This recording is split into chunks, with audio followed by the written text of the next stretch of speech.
Thank you. Hi, everyone. Thanks so much for being here. I realize that not everybody on this call is in the New York area, but it's a nice snowy day here. So we're excited to do this roundtable from home. Um, and this is one that I actually was really looking forward to doing because I feel like with this pandemic, we as treatment providers and professionals have really been challenged to think outside of the box in order to create a treatment experience that is as comprehensive and effective in a hybrid world or a virtual world or a COVID-19 world as we were providing when we were in person.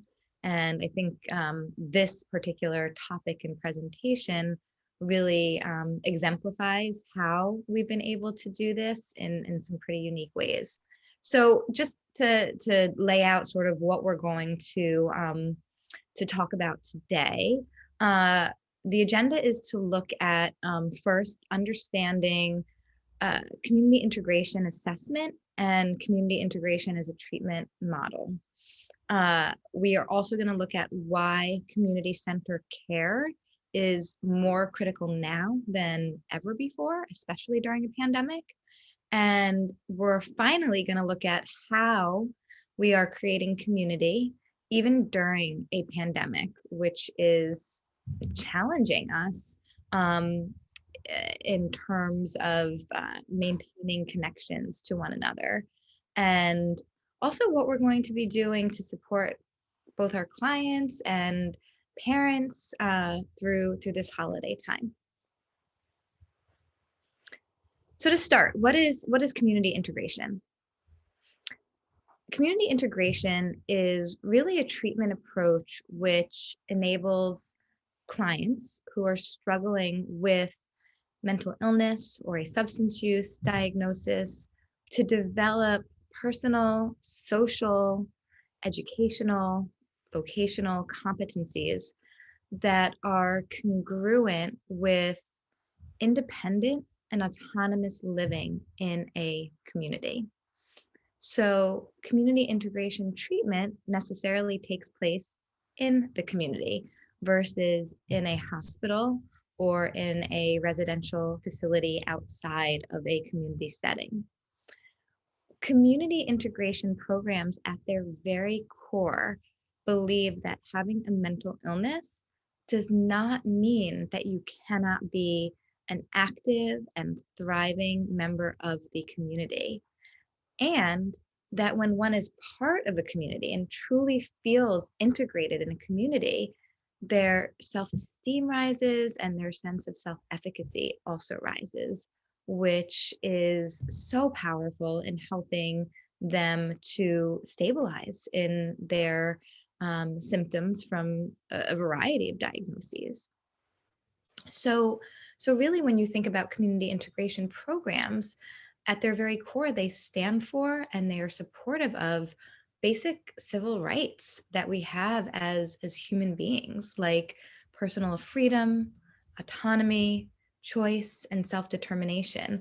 I think, too often society in general looks at mental illness and, there's a lot of stigmas attached and there's assumptions that are made about people who struggle with a mental health diagnosis that, maybe they're not capable of doing certain things, that maybe they're dangerous, or that they are going to need help, the rest of their lives. They can't contribute to a community. And, at its very core, community integration programs do not believe this in any way, shape, or form. In fact, we believe the opposite, and we've seen the opposite. We've seen our clients thrive in a community, and we've seen the amazing way that they have contributed and made community stronger and better. In a community integration model, there's many different services provided, such as case management, individual psychotherapy, more skills-based work like DBT skills or exec functioning skills, social skills, educational and vocational programming, Community service, giving back, getting involved in the community. Health and wellness, mindfulness, meditation, yoga, exercise.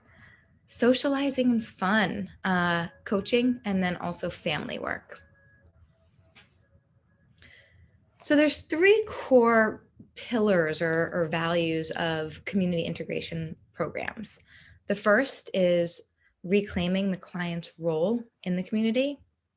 The second is building a life in the community. And the third is empowering clients to live life to their fullest. And I'm going to get into more detail for each of these core pillars and values in the slides to follow. So the first, reclaiming a client's role in the community. What does this mean? Clients who struggle with a substance use disorder or mental illness have so often been stigmatized and ostracized in their communities by friends, by coworkers, by peers at school, and sadly, even at times by their family members. And what we've realized is that we can create a therapeutic community experience where everybody is accepted and heard. Their voices are centered and amplified, and they're not othered. They're not made to feel different or less than because of a diagnosis that they've been given. We believe that community is strength and that there are so many opportunities for connecting, supporting one another, socializing, and having fun in a community. And when you do these things, you help a client to begin to reclaim their unique role in the community. We also want to support clients as they build a life in the community, because it's one thing to step into a community. It's another thing to really begin to sort of get a foothold in the community and figure out what your passions are, what some of the things that you want to do in the community are. Every client is unique, every person is unique. And, while some individuals might love to get involved in, gardening and environmental efforts in the community, others might want to get involved in politics, others might want to get involved in taking classes. And many of our clients, because they've been so stigmatized and ostracized, they don't really feel comfortable building a life in the community, and we are here to support them as they do it. So treatment is really structured with the goal of helping clients to launch and achieve autonomy and independence in their geographic location of choice. For some clients, their community of choice might be in New York City. For other clients, their community of choice might be in Utah. For others, it might be Costa Rica. I think what's most important in a community integration model is that, we're not dictating to a client where their community is and then trying to fit them in there. Instead, they are really identifying where they want to be and what community feels congruent with their authentic self. When we support clients as they build a life in the community, we're really helping them to, quote unquote, live life on life's terms, which is, something we hear a lot in the 12-step world, but I feel like it's really applicable to a community integration model. Life is challenging, and life is challenging whether you struggle with a mental illness or whether you don't struggle with a mental illness. There are going to be bumps and curves and twists that, people can never anticipate. I mean, look at this year as an example. I don't think any of us anticipated that this year was going to look the way that it has ended up looking. So we really want to offer our clients support to help them navigate these inevitable bumps in life, or these life events, in a manner that's responsive and validating, and in a manner that occurs in real time. And the more that we are able to do this, the more that we are helping our clients to gain confidence in their ability to build a life in the community. And just as an example, just to bring this to life a little bit, we have clients that might be taking classes for the first time in quite some time after taking a leave from school. And it can be really scary to go back to the classroom environment for the first time when your last classroom experience was traumatizing in certain ways. So, we want to support clients as they are going back to school. We're there to be a co-pilot with them as they fly the plane. And many clients will go back to school and things will be going really smooth, and then something happens, like a breakup with a significant other, and then all of a sudden school feels a little bit more overwhelming. That's where we are there to really lift them up and support them through that time, so that it doesn't feel like it's about to be another failure, and so that they can experience a success in the midst of a difficult time. Finally, we want to empower clients to live their own unique life. This means that we have to help our clients to identify what their passions are. And if they don't know what their passions are, which many don't, because they've been living out the passions of their parents or what they think that they're supposed to be doing in life based on what all their friends are doing, then we have to help them to discover their meaning and their purpose so that they build a life that is congruent with their authentic self. Not with their parents' authentic self, not with their best friend's authentic self, not with their college roommates' authentic self, but with their authentic self, even if that runs contrary to what others may have wanted them to do or the path they felt like they had to take. So we really want to respect the dignity and autonomy and self-determination of our clients as they get to be in the driver's seat of constructing their own life. We had one of our, actually, I would say, first 5 clients at the dorm came to us, and very, very, I mean, probably in reading her testing, I don't know that I've ever seen an IQ this high. A brilliant young woman, and she was enrolled in a very prestigious university, and failing out, and using a lot of substances, experiencing symptoms of certain mental health diagnoses. And when she got to us, it became pretty clear very quickly that she did not want to be in this sort of conventional university college path, and that rather she was doing it because that was what was expected of her. And she had gone to a certain high school in New York City where every kid goes on to an Ivy League college. Her family was very successful, and worked in sort of those typical successful jobs, and that just wasn't her. And what she wanted to do in life was she wanted to be a makeup artist. And she her dream was to be a makeup artist on Broadway in a show that like would require a lot of creativity, like something like Cats or The Lion King, where it's very intricate. And she was terrified of telling her parents this. And quite frankly, I was terrified of telling her parents this because we knew what their reaction was going to be. But that was where treatment could really start, is once we could get her on a path that was congruent with authentic self.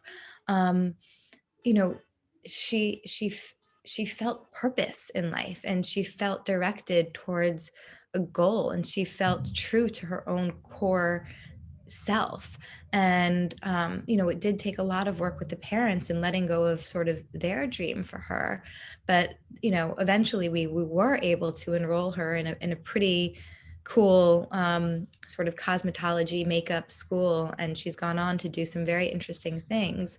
But having her working with her family to let go of their sort of expectations and empowering her to have her voice heard, it really changed the scope of her life. And it also really impacted the prognosis and course of some of her diagnoses. So much of her use was just centered around the fact that she was living a life that she truly hated and just wanted to get outside of self. So this is what I mean when I say really empowering, clients to live their own unique life. And along those same lines, I think that, in community integration models, we really respect that each individual is unique and needs to have a unique treatment plan. There is no such thing as a cookie cutter treatment plan, because everybody has different needs and everybody has different paths to reach those needs and has different therapeutic interventions that they respond better to. So it's really important that when we're doing treatment planning, that the clients are really, they're really doing the treatment planning. We're there to help sort of write it out and make it come to fruition, but that each one is unique and that it's going to change over time, and that we need to be flexible, because what's working one month might not be working so well the next month. And that's okay, because that is how treatment also evolves with the client as they evolve as well. So the importance today, we're in the middle of a mental health crisis. This pandemic has really wreaked havoc on how people are feeling emotionally and mentally. Anxiety rates have tripled.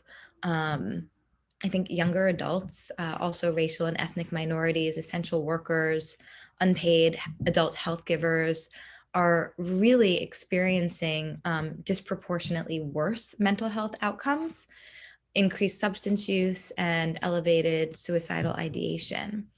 And social distancing has caused many people to feel very isolated and disconnected, not only from their family and friends, but from their community at large. So as a community integration program, we really have to get creative with how we enhance opportunities for community and for connection during this time. Because I remember back in March thinking, okay, if we can just get through 3-4 months, everything will be okay.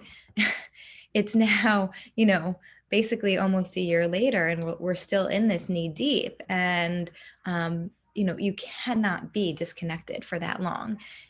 It is not good for the psyche. It's not good for anyone's mental health. So how do we get creative, and how have we gotten creative at the dorm? We've done a handful of things, and I just wanted to highlight a couple, which is certainly not an exhaustive list. But some of the things that we've done, especially during a more hybrid model or when we were fully virtual, having additional check-ins. What we really wanted to do was, on a daily basis, have a morning check-in and a nighttime check-in with all clients. And this was vis-a-vis Zoom, so we actually see their faces.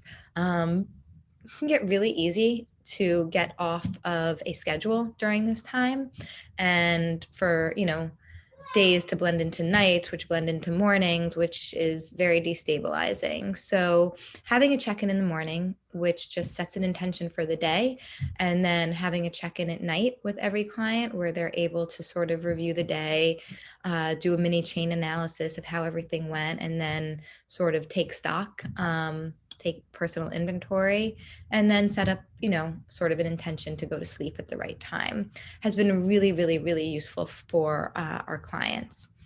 The other thing that we really tried to do, and I think this has been a game changer for everybody, is maintaining the consistency. We, in a hybrid model, we in a virtual model, did not take anything out of our schedule. Every group that we offered in person, we also offered virtually. And this includes things like walking group, things like social groups, which, clearly you have to get creative. How are you going to do a walking group virtually? But it is possible.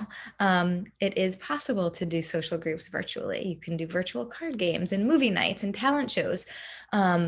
but we really felt like it was important to maintain that consistency. The other thing that we did was, we realized that we have a clubhouse where clients just hang out. And on virtual days, that clubhouse is closed. So where do clients go? And the clients requested that we create a virtual clubhouse so that every day that we are doing virtual treatment, there is a virtual clubhouse open that people can just pop into and hang out with each other on a Zoom and chat. Again, do card games, board games. And this has been, I think, one of the things that our clients have benefited from the most and like the most, just having that place that they can always check in with. We increased our self-care and wellness programming. So every single day, there is some type of health and wellness service offering, whether that's yoga, an exercise class, a stretching group, mindfulness, meditation. Sitting in front of a computer all day is exhausting and it doesn't feel so good. And it's time to take breaks from that. So opportunities to move every day was something that we really built in. We also increased the number of social activities that we do on a weekly basis. Pre-coronavirus, once a day, so every night of the week, we would have some type of social opportunity. And we realized that we had to keep that, but that we also really needed to amp that up, especially on weekends. So what we did was we created a lot more opportunities on weekends for fun and sort of one-off activities like pet show and tells and talent shows and board games and movie nights, all of those fun types of virtual things that clients could do together. The last two things that I want to talk about are volunteering and social justice initiatives. I think that during this time, it can be very easy to fall into sort of a hole and focus on everything that's not working right in your life and how upset and angry you are at the world. And getting involved in virtual volunteering or in social justice initiatives have enabled our clients and our staff, quite frankly, to take a step outside of self and do service for others and experience gratitude for what we do have. There's a lot of pain and suffering going on in the world right now, and being of service to others not only helps them, but it also can make us feel better about ourselves and our contributions to the community and to society at large.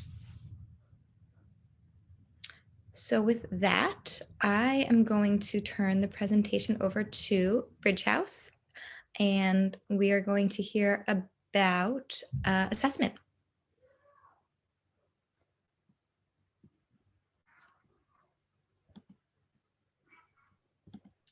Chris, I think you're muted.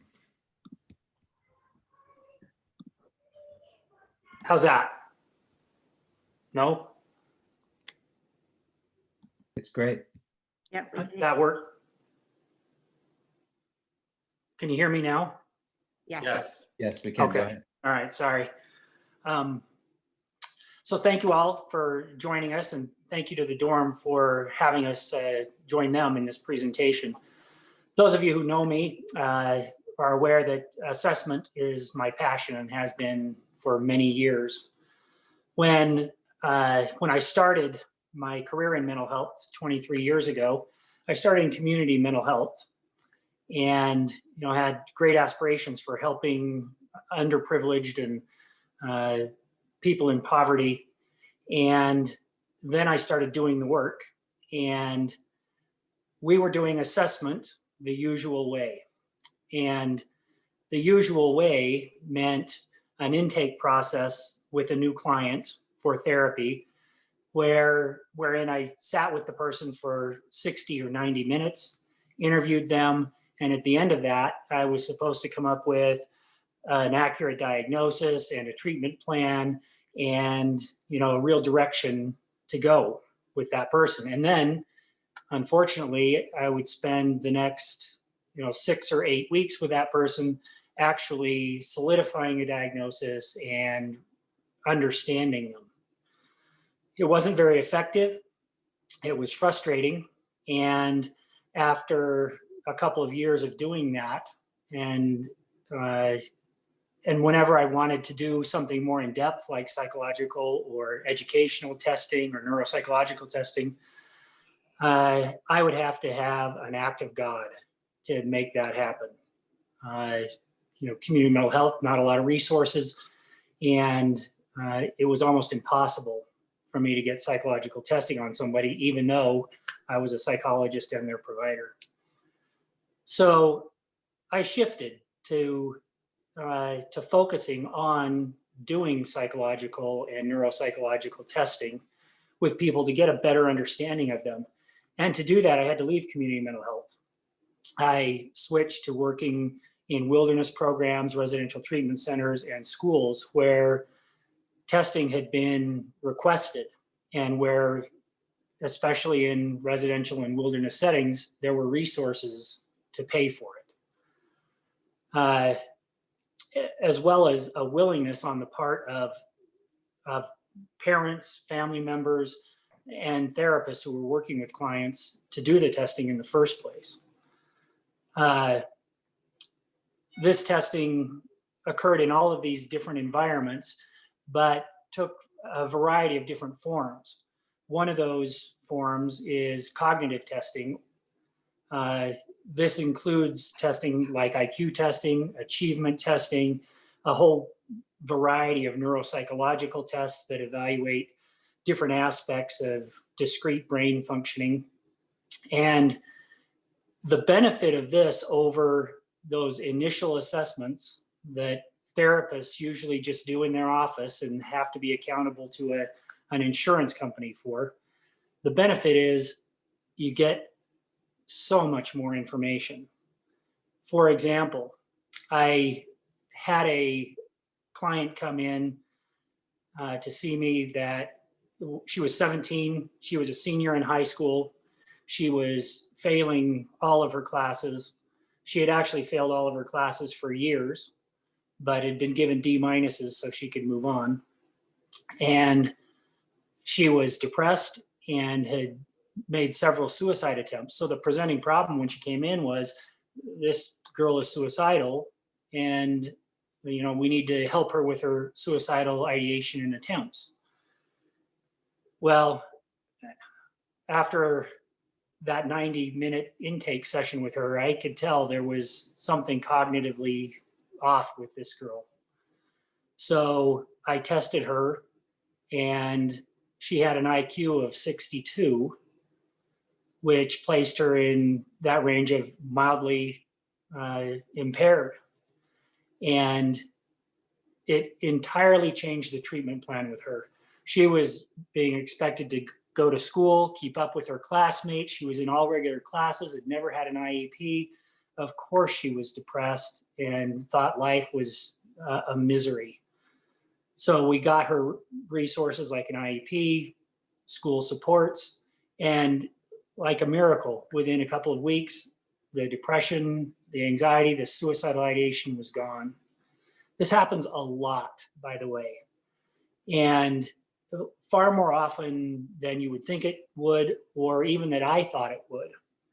At Bridge House, we've especially seen, we get clients in whose presenting problem is, social difficulties, can't keep friends, they're failing out of college, and they're just overwhelmed all the time.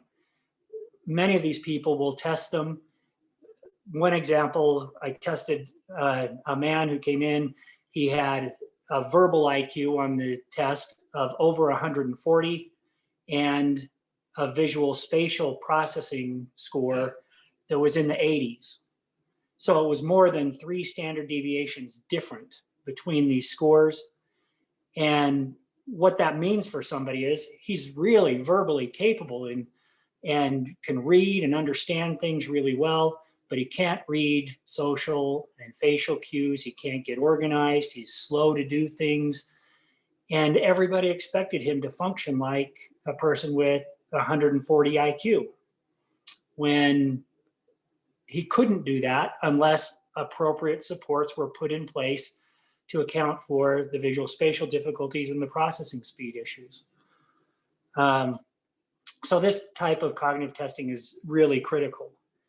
The second sort of major type of testing that is part of the usual neuropsychological test battery is personality testing.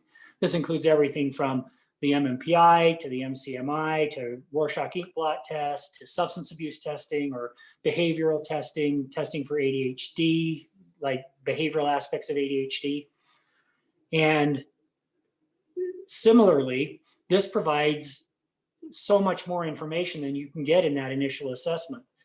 It provides information about, is this person depressed because of underlying personality characteristics, or is it because of trauma, or is it due to family conflict, or a myriad of things that can be influencing depression and suicidal ideation. Without this type of testing, therapists are often shooting in the dark. They've got their 90-minute assessment and they're trying to do the best they can with the diagnostic information that they have, but their diagnosis may be entirely wrong. And it makes it really hard to chart an effective treatment plan, especially for complicated people.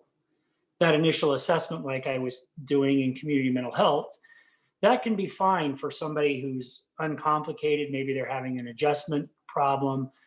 Maybe it is a really basic kind of depression or anxiety.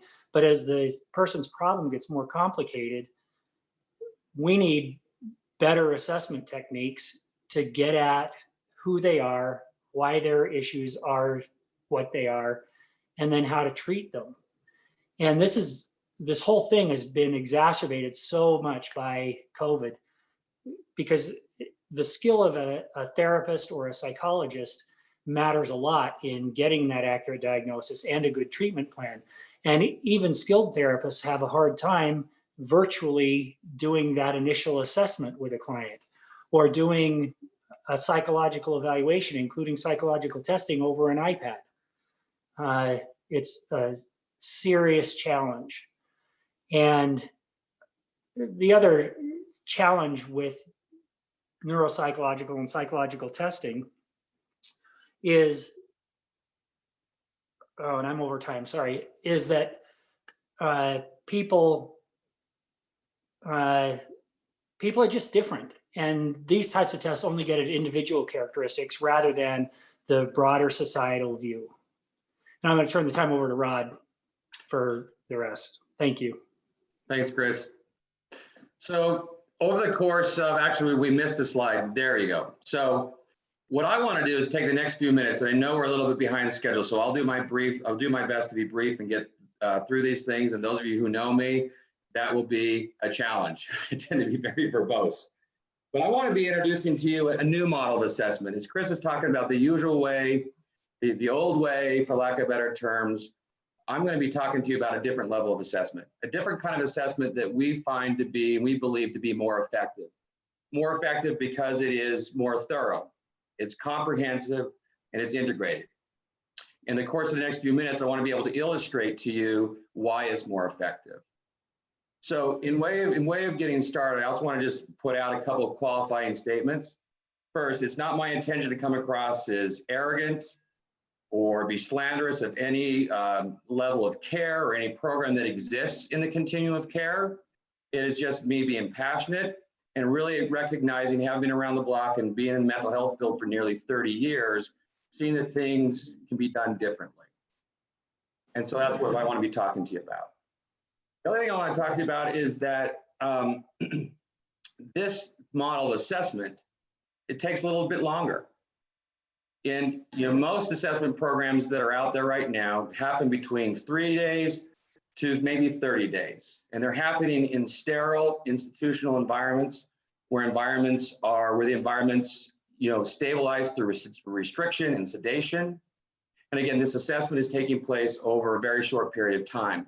It is our belief that to really thoroughly understand somebody, you need to take some time. You need to be able to take some time to be able to employ all the different measures that are objective and valid and reliable and meet all the criteria through research, but in addition to really get them to a place where they're safe and stable, where you can take an individual and you can expose them to the same kind of stressors and distractions and things they've struggled with historically, that led them to you to begin with. And what I'm talking about is getting them to the environment, exposing them to the world that they're a part of. The other thing, it takes some time for a person begins to feel safe, to feel stable and secure with you, so that your environment, so they're not, just backing up, so they're no longer just not holding their breath, waiting to get through this assessment experience. So that your social environment, your social milieu becomes a microcosm for you to further assess how they've engaged with the world and how they engage interpersonally with others around them. That takes time. And our experience to date is doing this, and with this particular model, it takes about 90 days, and that's what's required. The other thing is it's high risk. It's high risk working with people who come to you because things aren't working, and they're having some extreme psychiatric presentations. Maybe they're hearing voices, maybe they're seeing some things, maybe their way of engaging with the world based on what it's meant to be them in their defense structure looks like they're actively trying to hurt themselves or take their lives. And dealing and working with these types of presentations in a setting that's not restrictive, that's not sterile, that's not institutional, can be a high risk. But our belief is the benefits through exposing people in a setting to stressors and distractions in as normative as possible, and working with people in a humane way, far out and taking the time required to slow the assessment process down, employ all the measures you need to, and then take the time to really help them identify the level of care, the supports that are needed, and prepare them for that level of care, whatever that next step is going to be, far outweigh the risks and the length of time. So I want to jump into it. And what I'm talking about is community integrated assessment model. And you'll notice some overlap in some of what we're talking about in terms of what Amanda's talking about. Why? Because, you know, the dorm is a community integration program. So is Bridge House. There's a lot of overlap. So community integration models operate from a couple of concepts. And first and foremost, the community integration model, the assessment model, really sees and views people as living beings. They're organic. They're adaptable. They're adapting. There is a propensity, an inherent propensity to growth and health and connectivity versus a series of symptoms, versus something that needs to get fixed, something that needs to be evaluated, poked and prodded. That is an underlying tenet. We also believe, and they operate from the context that assessment must take place within the social environment. In fact, as Chris was talking about some of the usual ways, a program that's operating from a comprehensive, not a comprehensive, but an assessment model that's community integrated, they see the psychological evaluation or some of this, the other formal measures that are utilized is icing on the cake.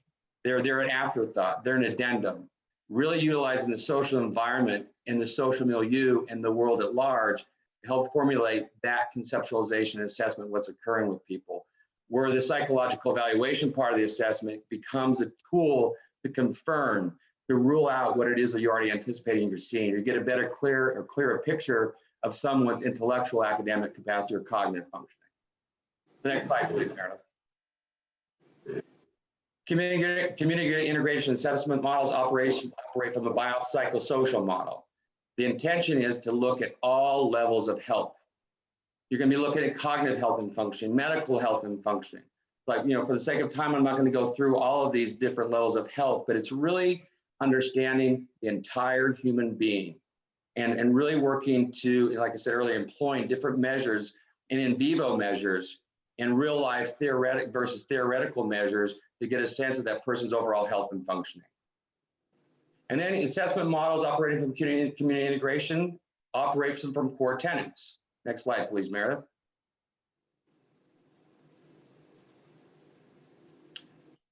So they're goal-oriented.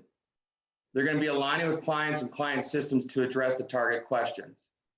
And what I mean by this is in looking at target questions, most people that are finding themselves coming for an assessment are kind of fit a couple different categories. One category of person is someone who comes to you and everything in their life has been going on just fine. They're connecting socially, they've done well interpersonally, they've done well academically, they're engaged in sports, what have you, and all of a sudden things are just coming apart. The wheels are falling off the cart. That person is coming to you with the idea of what the heck's going on with me and why, and more importantly, what to do about it. The other type of person that's coming in for an assessment is someone who maybe has been from program to program to program, and for whatever reason, things aren't working.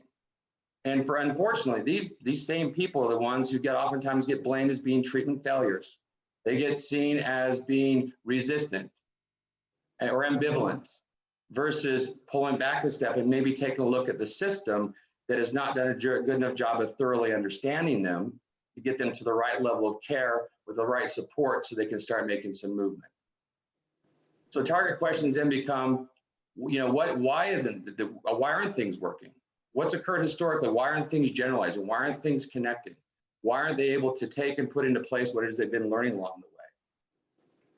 The target questions, once a person's with you over a course of time, then begins to become more individualized and identified directly for that individual.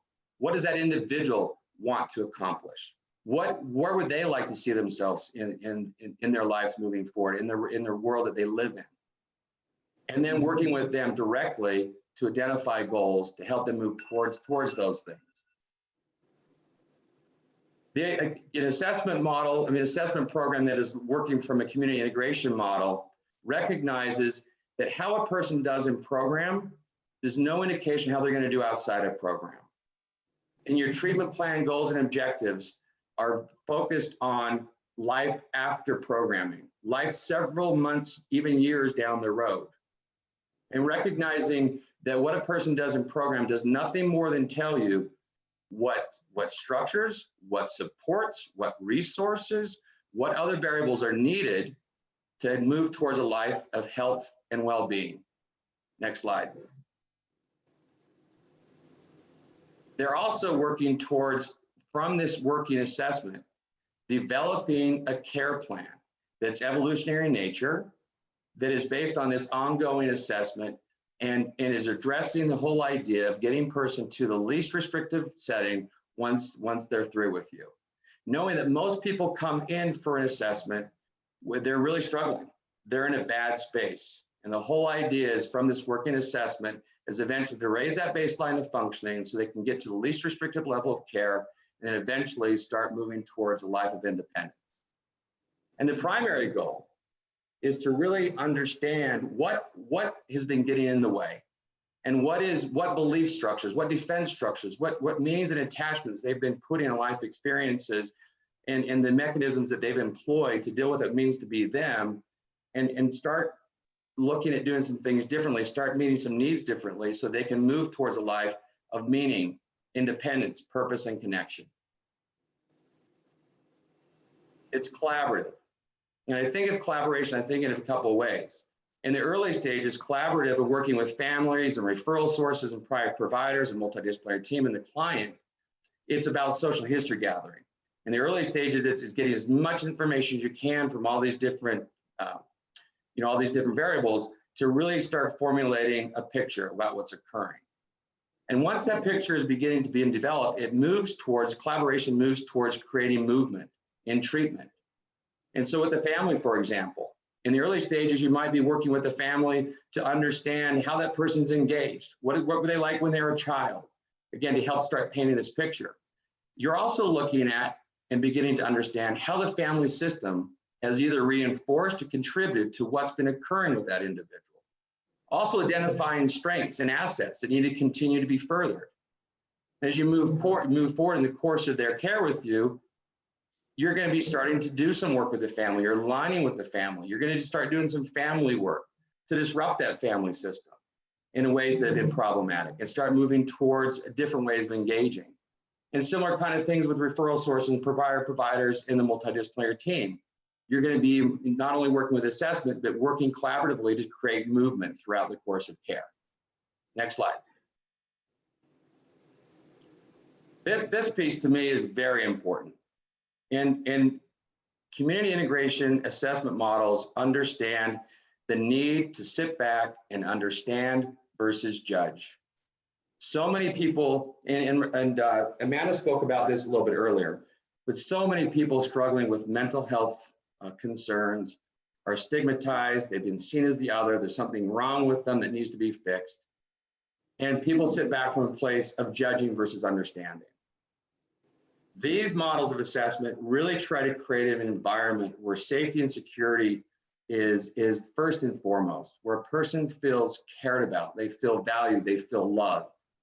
They can hold space for people for what I always call the good, the bad, the ugly. Knowing that most people, particularly people coming our way, most people I think in general, have had a lot of validation for being the bright, shiny object. They get so much, credit for all the hard work they do and all these wonderful things they do. But what about the things they really struggle with? What about the thoughts and the beliefs they have about what it means to be them that they share with the world? Those people would run for cover. And when they do, they've experienced ostracism and rejection. So this part is so important in an assessment model to hold space where there's no external movement, not movement, but there's no external pressure to be different than who you are. These models do not operate with a phase system or a level system. And outside of things related to safety, everything is optional. Coming to a place from a place of trying to understand versus create movement or change. And this is important solely, or not completely solely, but it's vital important due to the fact that without holding this place of safety and security, you cannot get a good, thorough understanding of what it's like to be them. If they don't feel safe, that you're not going to be able to, that you're not judging them, they're not going to tell you how they see the world. They're not going to tell you about their most intimate insecurities and feelings of inadequacy. This piece is vital.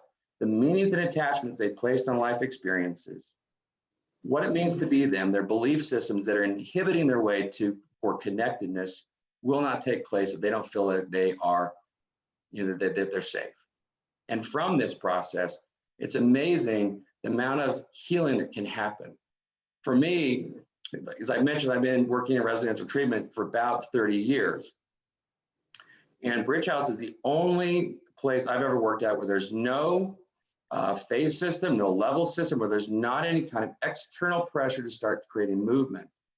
And it's amazing what happens when you simply get out of a person's way and you provide a space for them to move towards that inherent desire for health and well-being and connectedness. They'll move towards it. Now, certainly they need training, they need skills, they need education on certain things, but that inherent desire for health and well-being will transpire if you get out of their way and hold this place of safety and understanding versus judging. These programs are individualized. You certainly want to be using and employing all the different measures that are formal and objective, and you want to come from an idea of recognizing, okay, as a program, what are we really looking at and what do we need to employ? But then once you begin to get an understanding of a human being, you start then saying, okay, what do we need to really tailor make for this person? Is there something occurring outside of our typical measures that we need to look at? For example, does this person need to be looking at a functional medicine workup? Does this person need a neuropsych? Does this person need to go to a brain injury specialist? So you're leaving no stone unturned as you're looking to really thoroughly understand this person. Does this person need more in vivo work? Do they need to be out in the community more? Whatever that looks like, you're going to start tailor making and individualize it so you really get this thorough, comprehensive understanding. Next slide, please. So community integration and assessment models are multidisciplinary. And this model it's not medical model where the docs are the kings, the psychologists are the king. It's everyone working together to thoroughly understand a person. And the best way I like to conceptualize this is to see it as a wagon wheel. That each service area within an assessment program is a spoke to that wagon wheel. That service area is providing information and assessing and understanding and disseminating that information to the hub of that wagon wheel, where the therapist in particular becomes the person responsible for conceptualizing, pulling information together, and disseminating out to referral sources and families and eventually the individual. that what, like I mentioned earlier, that no one area is more important than the other, with the exception of something that I left out actually. And that is the client themselves. That should be a bullet point there, as well as the residential department or the mental health workers. The client has so much information and is an important part of that puzzle or that wagon wheel. And so are the mental health workers. The people who are actually living their day-to-day lives with those people have such, in my opinion, have more to offer than any other service area in that wagon wheel. So it's multidisciplinary in its approach. Next slide, please. It's flexible. Amanda spoke to this as well. There's a need with working with human beings who are organic and are evolutionary and that they're adaptive as individuals to have your assessment program go along with that. You must be able to step outside the box at any given time based on what it is you're seeing and something else that's occurring that you might want to explore a little bit further. And so too is your treatment plan. Your treatment plan has to be fluid. And I couldn't agree with Amanda more. There's no room for a cookie cutter treatment experience or a treatment plan within a really effective model of assessment. And the last piece is really focusing on community and connection. As I mentioned earlier, that we view human beings as social beings, and that they have a desire to be connected. That unfortunately, due to defense structures or maladaptive beliefs, they pulled away from engaging with the world. And so as a result of that, you're going to employ community involvement where you're exposing people when they're safe and they're stable to service opportunities. You're exposing them to fun and recreational opportunities, and they're out connecting with the world, and maybe they're doing some psychoeducational experiences while they're out in the world.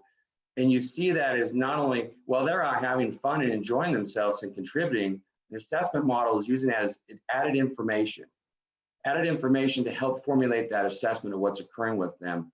But of equal importance, using that as an opportunity for treatment and growth as well, if that makes sense. All right, so next slide. So Chris has spoke to this a little bit, and and Amanda did as well. But fortunately, at Bridge House, we've been seen as an essential healthcare organization. As a result, we're essential healthcare workers. So in many ways, we've got to conduct business as usual in terms of our programming. However, there's a couple of things that have implicated and have made it, caused us to be spontaneous, caused us to get really creative in what we're doing.